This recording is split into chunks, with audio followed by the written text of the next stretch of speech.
You've done the safari many times, haven't you? Yes, it's my 6th time now. What do you know about the route this year? Is it sort of easy or difficult, or what? No, it's mostly you can say more or less the same as it was last year. Some small changes, I don't know. But people say that the road is rougher this year from the rain. We will see that now if it is so or not. The intention today is to start at Machakos here and to follow the route round the back of Mount Kenya, which could be very interesting if it rains today, as it looks as if it's going to continue across here, stay tonight somewhere in the Nyeri area, and then tomorrow follow the same day's route back into Nairobi. And then on Monday, what route are you going to recce on Monday? Monday we're going to start from the Ngong Hills here, just outside Nairobi, and set off to do the whole of the first leg of the event, which is the Black Line, all the way around here, which will take 5 days, we expect. We should be back on Friday if all goes well. So how are Ford chances this year, compared with previous years? Well, as you know, the Escort has steadily progressed over the years, and it's the best Escorts we've ever had, and the Escort has always been a competitive car for this type of event, so we'll see. This is your first safari in a Ford? Yes. So how do you fancy your chances? From my testing result, I think we have as good chance as all the other. Maybe better. Who's going to be the main competition? The Safari Rally, I think. It's a long way, and the weather's still unsettled, so anything could happen. The Ford drivers leave Nairobi for their first look at the route of the Silver Jubilee Safari Rally. Ahead of them, 6,000 kilometers of dust, mud, rocks and river crossings through the bush country of Kenya.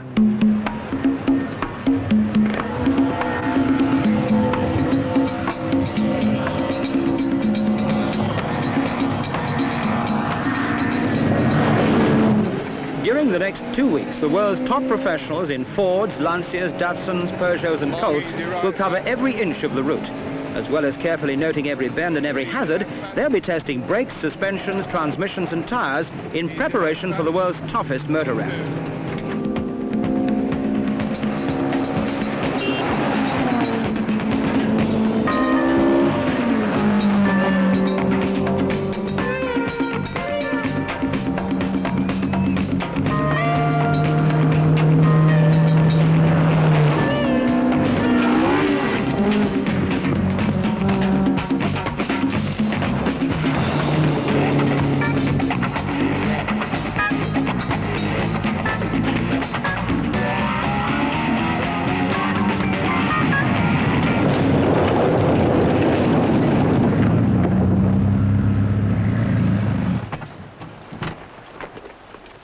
The sharp rocks on roads like this can tear holes in tyres with ease, and on the safari you can't afford time for punctures. This is the first of many suffered during the recce of the northern leg. Too many delays like this cost too much time when the overall average rally speed has to be more than 60 miles an hour, and Ford will be treating the matter very seriously.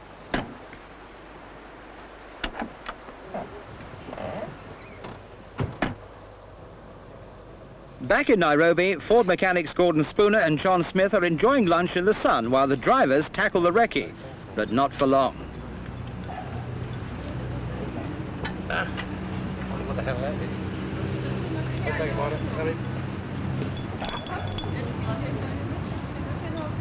you doing now? Keep it cool.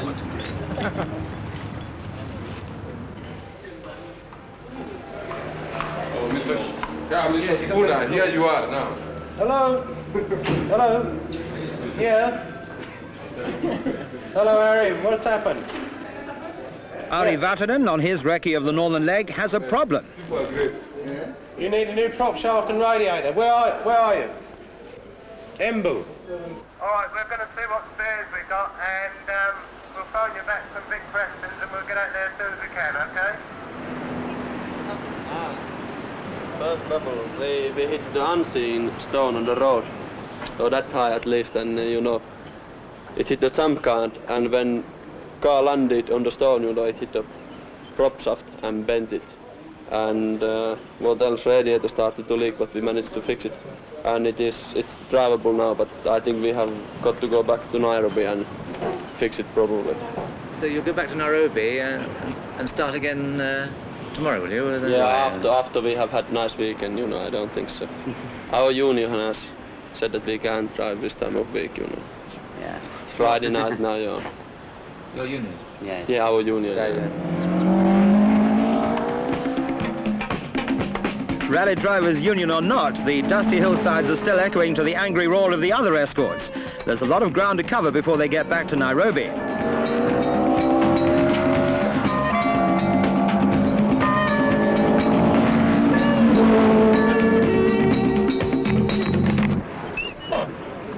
So how was it then? Was it? Long way. It's been quite interesting actually. Some good roads, very good roads, very fast. The roads are quite smooth. You want to get some stones throwing through my window? Oh dear, who did that, Roger? No. Children. Children. Oh, no.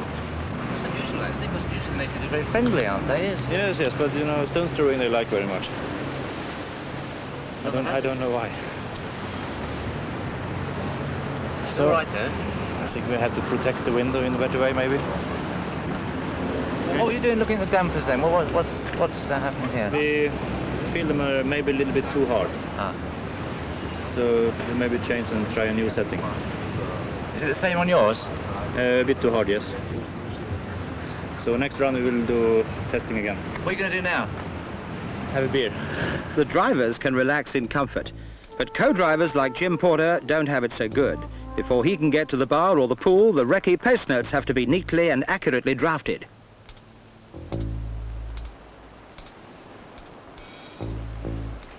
Ready?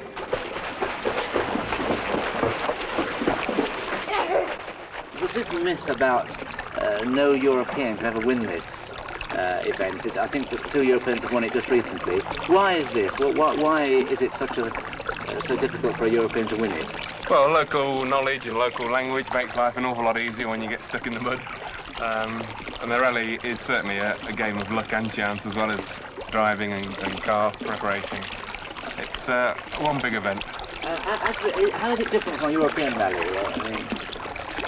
Well, there are no special stages to start with. It's a special stage from start to finish, all 6,000 kilometres of it. And the organisers seem to set their times for each section by taking the fastest man over each one last year, then taking a bit off for luck. And therefore it makes every section virtually impossible, and it's a road race and not closed roads. But it's really quite unique nowadays.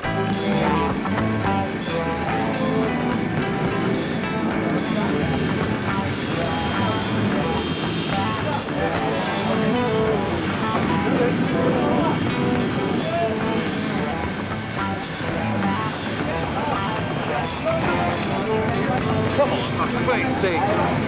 Then let me eat the bloody thing.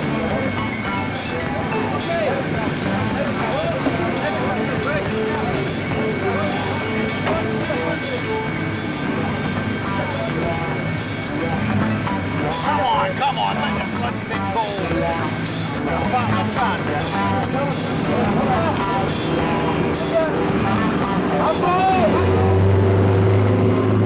With the recce completed, the travel-stained cars return, and it's good news about the puncture problem.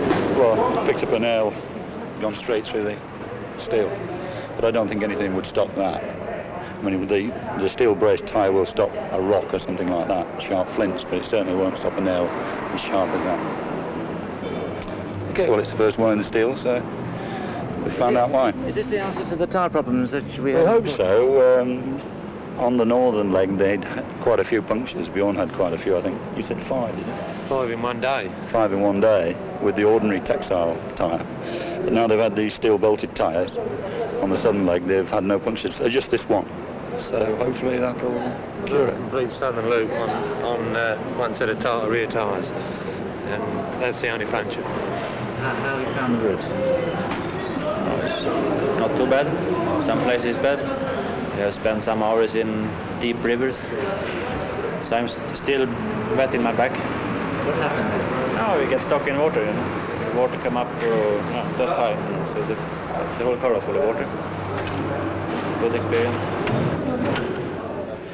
In the garage, the drivers get their first look at the cars with which they must each try to beat the opposition and the Safari itself.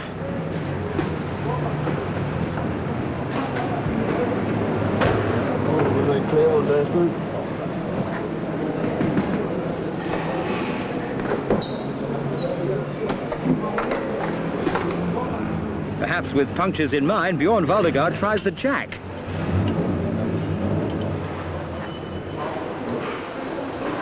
Do you know what settings these are at? They're right. And before you shut the door, you have to open the port light because it just touches it just a little bit. But other than That we can test tomorrow if it works or not. Part of the thorough preparation, driving the car through a lake. It's a move which is to stand the Escorts in good stead during the rally.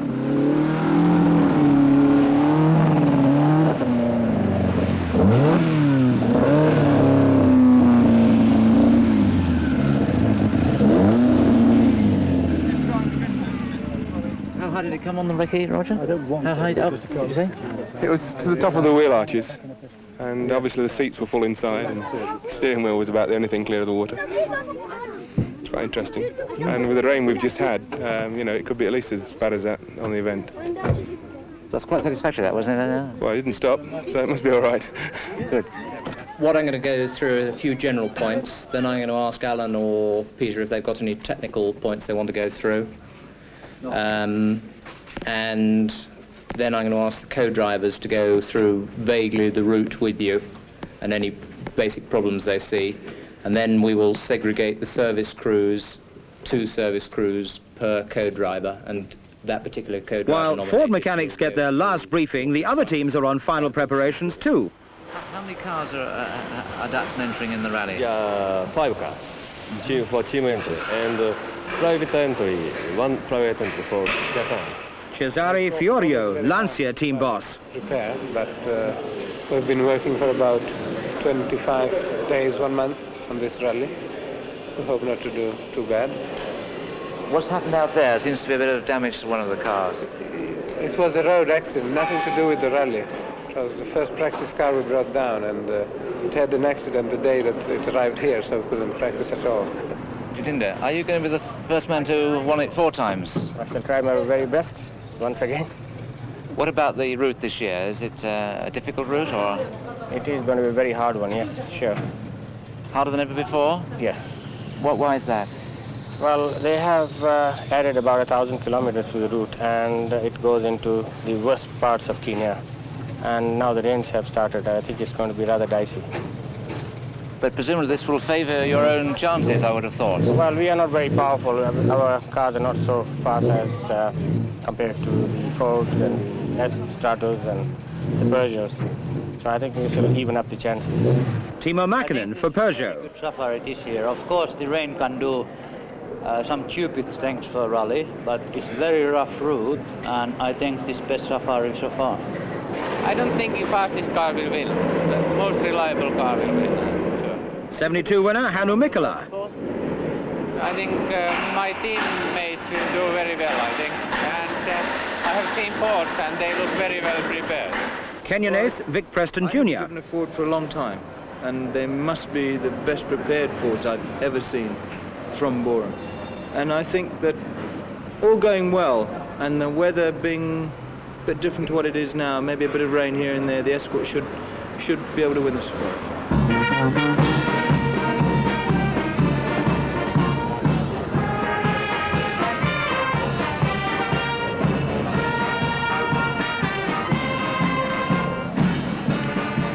A bustling, colourful crowd for the start of the rally at the Kenyatta Conference Centre on Thursday afternoon.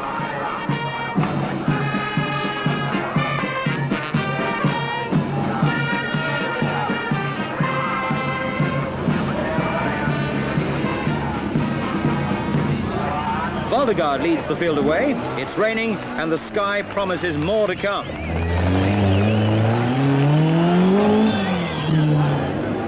Next away is Britain's Roger Clark.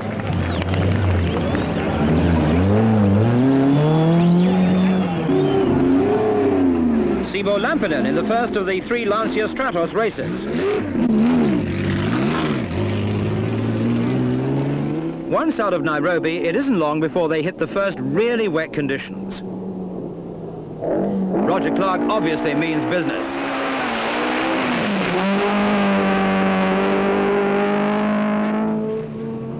Bjorn Voldegaard's a little more cautious and takes to the water halfway through.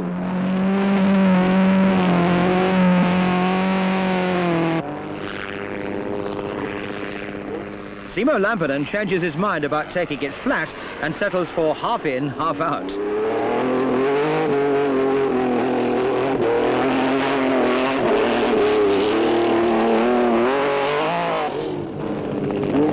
Sandro Munari tries to avoid the water altogether and almost succeeds.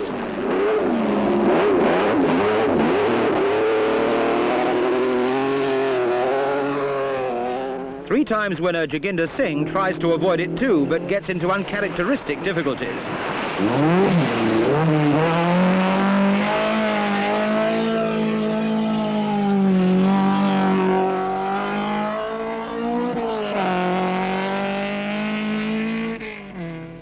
It's Jean-Pierre Nicolas in the Peugeot who has the most individual approach, though it's hardly the quickest.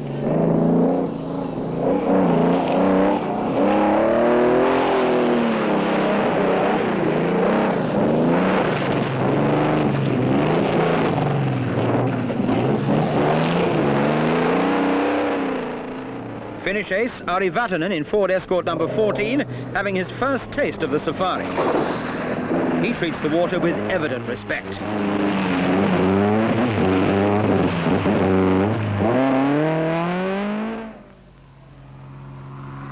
Before long, dry roads give Ari a chance to return to a more characteristic pace.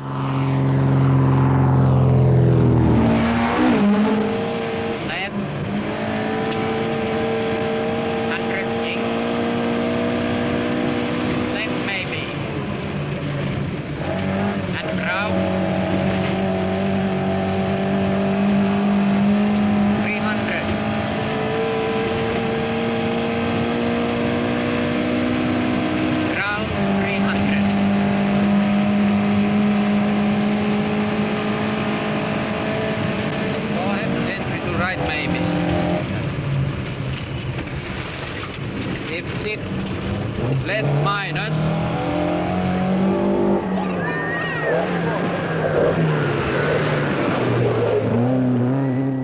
The young Finn was taking his first safari very seriously.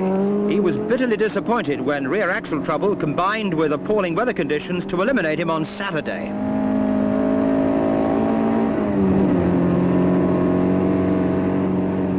Not only Ari was to have trouble, Hannu Mikkola was to retire even earlier.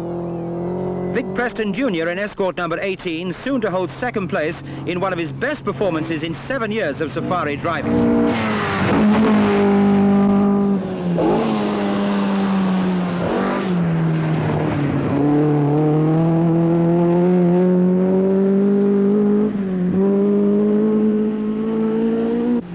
The dark horse of the rally, Rauno Aaltonen in Datsun number 17.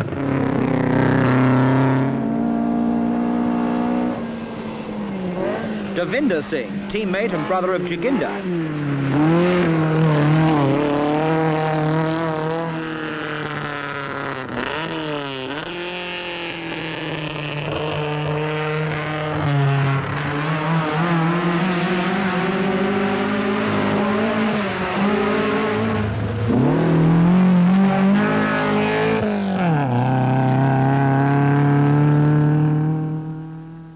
Darkness falls on the first night.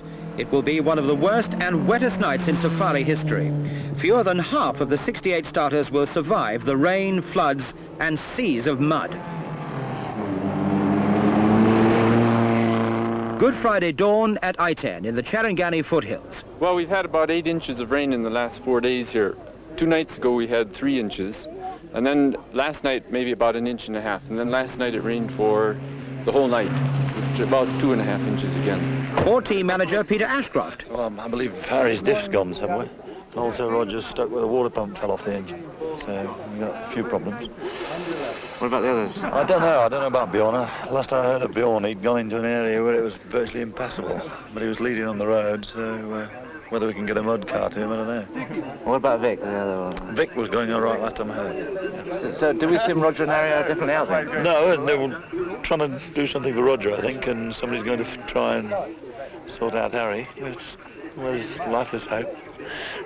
Well, I have a 1300 GT, and I use it here regularly. I've only been stuck once in 5 years now, but I find the wheels just a bit too small on the back.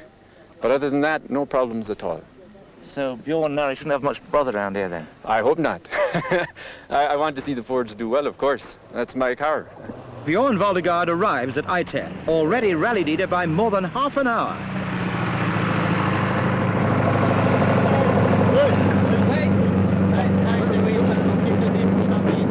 Okay.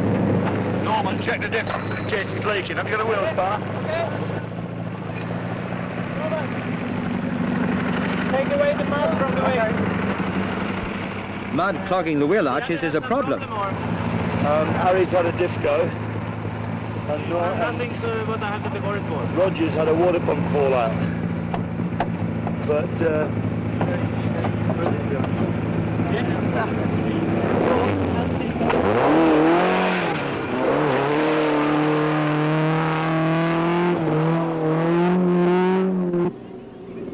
I-10 passage control and the first of the Lanciers. The car stops on the driest patch the driver can find, while the co-driver picks his way through the mud to check in. The set average speed of the rally, over 60 miles an hour, includes all stops, and there's no time for gossip.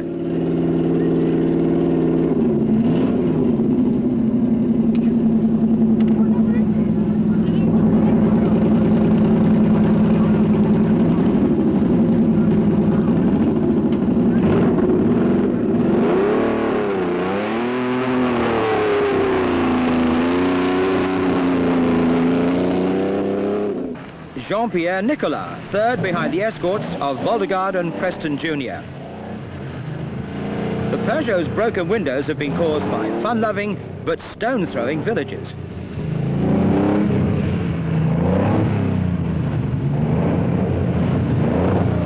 Co-driver Jean Todt jumps back in and they're off.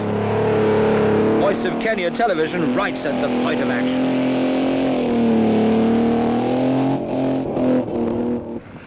Books say the equator is hot and dry, but this was it on Good Friday afternoon, and just look at the weather. The escorts of Voldegaard and Preston still lead, with both drivers showing incredible mastery of the conditions.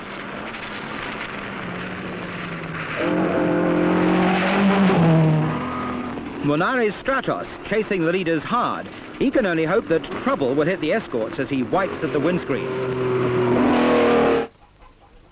Saturday dawns and it's still raining. Near Mathatani, Voldegaard hits more floods and again uses caution.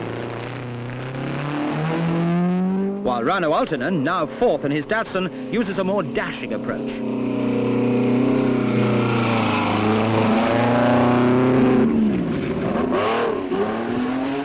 So does Munari, and look at the water inside the spotlights. Ever-cheerful Scotsman Andy Cowan in fifth place and leading the Colt Lancers.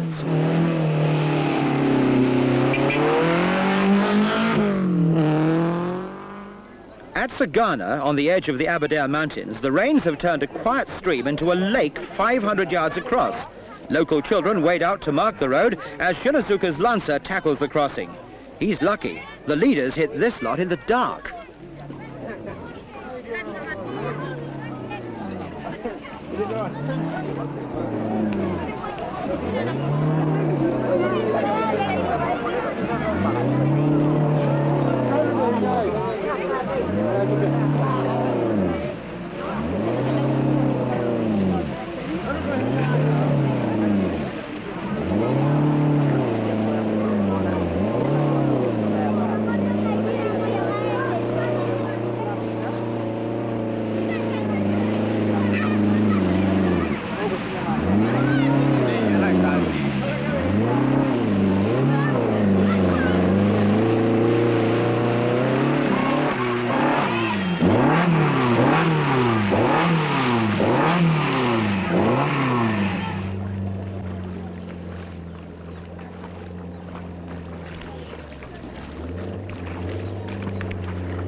Brian, how many minutes? How many minutes? 10 before we due in. We can afford another 7. Before the run into Nairobi at the end of the northern leg, safari veteran Bert Shanklin has time in hand. Pardon? What have they got well, to do? we're doing, you see, we changed rear shock absorbers and front shock absorbers at the halfway stage. And we've got time in hand at the moment before we book into the next control, so we'll do so much now. And we can give them 7 minutes, whatever they want to do. We'll have to leave here in 7 minutes' time. That's what it critical means, to get to the control on time. Have you had any serious problems? Pardon? Have you had any serious problems? None at all. How has the night been? Not too tight, not too tight. Very slippery and wet. But, you know, we've hardly had the windscreen wipers off since we started. She's gone. The worst bit, I think, was the very beginning at Suswat. You know, that terrible bog-up, because it must have depleted the fuel considerably.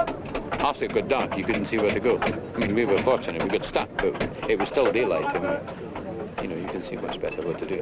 How did you get out? Pushing and jacking and put stuff under the wheels. The main thing is we lost the road. You couldn't detect the road afterwards, but there's been so much flooding, we didn't know where it was, and we were going in the wrong direction for a while. You know, inland was supposed to. Do you think the worst is now over? The northern leg did appear to be the roughest in Recce, but it could still be quite rough around Machakos Way, and still a long way to go yet. At 2 a.m. on Easter Sunday, the cars left Nairobi again for the southern leg, and some welcome sunshine and dry roads towards Mombasa. At Giriyama, a few miles from the Indian Ocean, dust is a problem again. This is Andy Cowan's Lancer lying third now.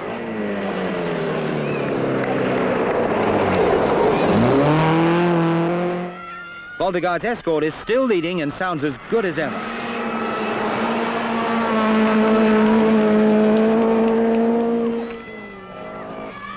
Hartonen's Datsun, second overall now, but minus his back window. Vic Preston Jr. down to 6th place after electrical trouble in the night, but still strongly in the hunt.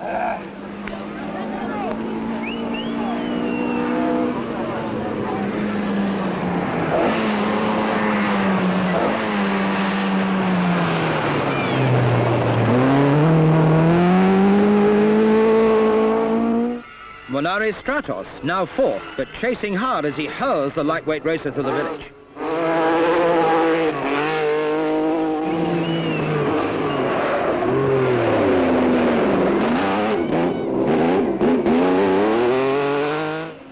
'76 Safari winner Joginder Singh, going well but a long way behind the leader in 5th place.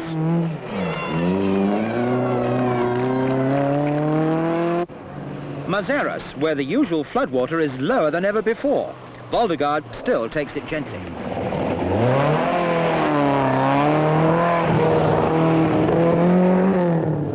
But Altonen is as dashing as ever in his hot pursuit of the leading Escort.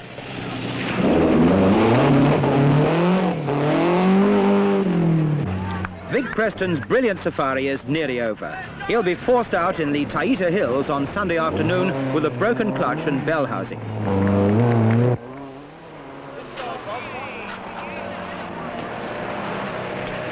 The Ford service point at Voi is tense. A rock has fractured a brake pipe on Voldegaard's Escort, and the temporary repair, leaving him with only 3 brakes, has cost him some of his lead. As mechanics swarm over the car to complete the repair, Voldegaard, fatigue showing in his face, climbs out to stretch his legs before the last long night of the rally. While the work goes on, co-driver Hans Torzelius sorts out his pace notes. Do you know how much time this has cost you, this break? The work took about 10 minutes, and then I think I lost a little bit, so I had to drive a bit slower, but not much. Not much. So it's still got a good lead still? Yeah, I think so. Easter Monday morning. It's been another night of terrible conditions. At Nairobi, Bjorn Valdegaard's Escort still leads. But Rano Altena hasn't given up yet during his best safari performance in 15 years. At Maranga, the worst is over. Only a disaster can take victory from the Escort.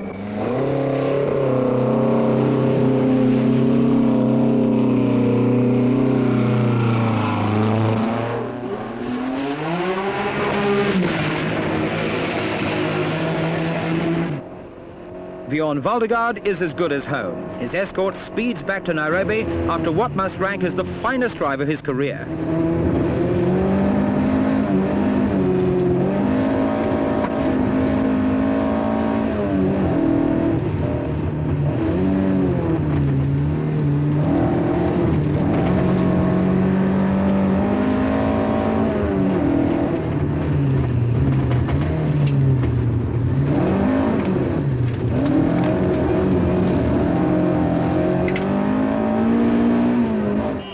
Final run-in to the finish through spectators who jam the roads up to 40 kilometres out of the city. Ford team manager Peter Ashcroft sums it up. I think this is probably the toughest safari rally that I've ever known, and certainly even the organisers have ever known. It's been horrific weather conditions. We've gone through rivers of lakes and seas of mud. It's been absolutely fantastic. The mechanics have worked fantastic. The whole event's gone pretty well. I think they've kept 95% of the route in. But above all, Bjorn and Hans Dezelius have been absolutely wonderful.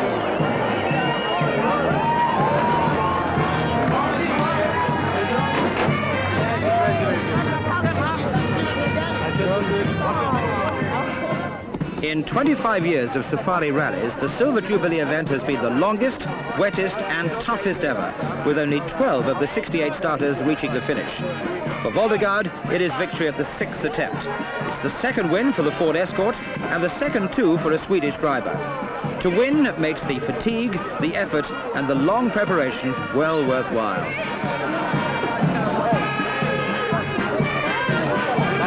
This is